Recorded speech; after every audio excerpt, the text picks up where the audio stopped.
उड़ीसा के 20 जिले भारी बारिश और बाढ़ की मार झेल रहे हैं। अब तक 5 लाख से ज्यादा लोग प्रभावित हैं। उड़ीसा के पूरी शहर में हालात विकट बने हुए हैं। सड़क पर समंदर जैसी लहरें उठ रही हैं। पूरी सिटी के कई इलाके इस वक्त बाढ़ की गिरफ्त में हैं। पानी भरने के चलते लोगों के घर मकान सैलाब की चपेट में आ गए हैं। अब युद्ध स्तर पर रेस्क्यू चलाया जा रहा है। कुछ यही हाल दक्षिण भारत के राज्यों का भी है। केरल में आसमानी आफत से कहर बरपा है। भारी बारिश और सैलाब के बीच कई घरों में लोग फंस गए हैं। और अब खबर जम्मू कश्मीर के कुलगाम से। अमरनाथ यात्रा के बीच कश्मीर में एक बार फिर टारगेट किलिंग शुरू हो गई है। आतंकी एक बार फिर कश्मीर में हिंदुओं को निशाना बनाने लगे। इसी कड़ी में कुलगाम में काम करने वाले 2 मजदूरों की नाम पूछकर हत्या कर दी गई। कुलगाम में आतंकी वारदात के बाद सुरक्षा बल एक्शन में है। सर्च ऑपरेशन लगातार जारी है। पूरे इलाके की घेराबंदी कर दी गई है और गाड़ियों की चेकिंग भी की जा रही है। सूत्रों के मुताबिक जांच एजेंसियों को हमले में पाकिस्तानी आतंकी के शामिल होने का शक है। दरअसल कल कुलगाम के केलाम में आतंकवादियों ने ईंट भट्टे पर काम कर रहे प्रवासी मजदूरों के नाम पूछे।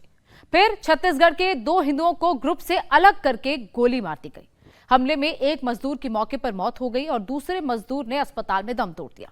इस पूरी आतंकी वारदात की जिम्मेदारी लश्कर-ए-तैयबा के टीआरएफ ने ली। हम इस वक्त दक्षिणी कश्मीर के कुलगाम ज़िले के केलम के उसी इलाके में मौजूद है जहां बीती रात मिलिटेंटों ने 2 नॉन लोकल लेबर्स को क्लोज रेंज से गोली मारकर उनकी हत्या कर दी।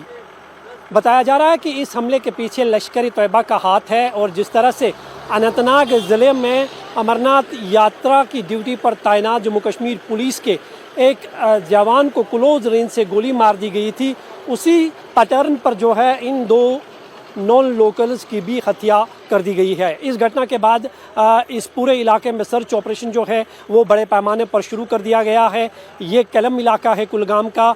यहाँ पर बैरिकेडिंग की गई है। जम्मू कश्मीर पुलिस और एसओजी के जवान जो है वो तैनात किए गए हैं और यहाँ से महज कुछ मीटर की दूरी पर वो स्पॉट है जहाँ पर वो लेबर ईंट के एक भट्ठे में काम करते थे। लेबर थे वहाँ पर जिनको उनका कार्ड देखकर जो है बताया जा रहा है कि उनकी हत्या कर दी गई है।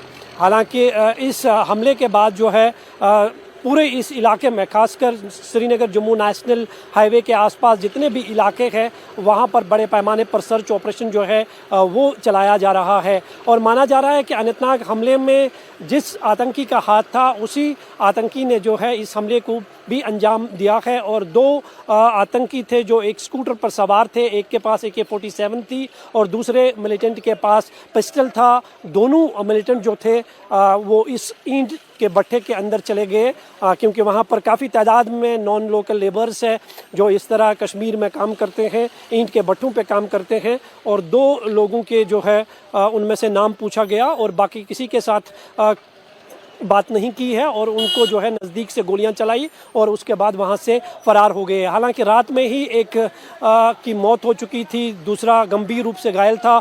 उसे अनंतनाग के बाद श्रीनगर सिकिम्स हॉस्पिटल में भर्ती किया गया था और जहां वो आज सुबह जो है जख्मों की ताब न लाकर जो है दम तोड़ बैठा है। तो फिलहाल उसके बाद किस तरह की तस्वीर है यह आप देख सकते हैं कि पूरे इस इलाके में हर जो एंट्री और एग्जिट पॉइंट्स है उनको पूरी तरह से जम्मू कश्मीर पुलिस और एसओजी का एक जॉइंट ऑपरेशन चल रहा है, उनको पूरी तरह से सील कर दिया गया है। निसंदेह ही वर्ष 2024 के बाद जो है एक बार फिर टारगेट किलिंग का सिलसिला जो है वो देखने को मिल रहा है।